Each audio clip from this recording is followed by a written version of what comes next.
This is a healthy stepper motor control. To start things off, the motor needs both power inputs plugged in. To check and save the voltage and maximum current adjustments of the circuit, click on Power Test. This function will create graph of voltage currents.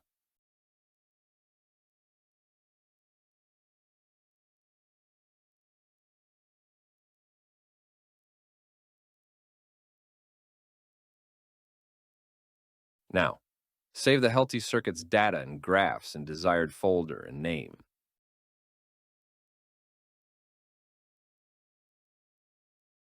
Now, open the saved file in FADOS software. Unplug the power cables from the healthy circuit board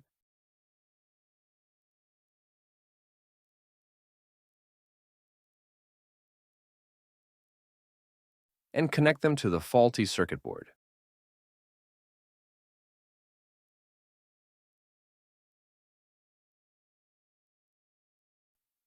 The saved data of the healthy circuit that is open on the software will help you detect the faulty parts. Again, click on Power Test button, and it will create a graph of the faulty board.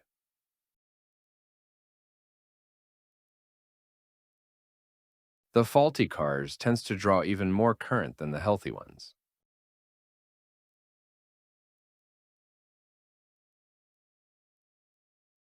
Wait for a minute for faulty board to take more current and heat up.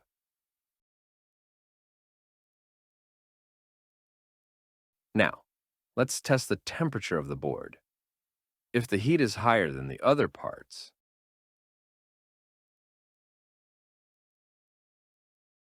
microprocessor's heat levels are higher than normal, and it's obvious that that part is the faulty part.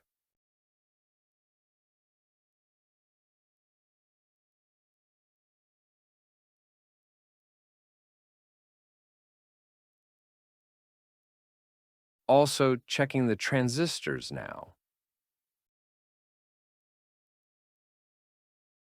They all seem normal, but the last one seems like it's the faulty one. As you can see, detecting faults is an easy task. It is also saving you time because it's FADOS.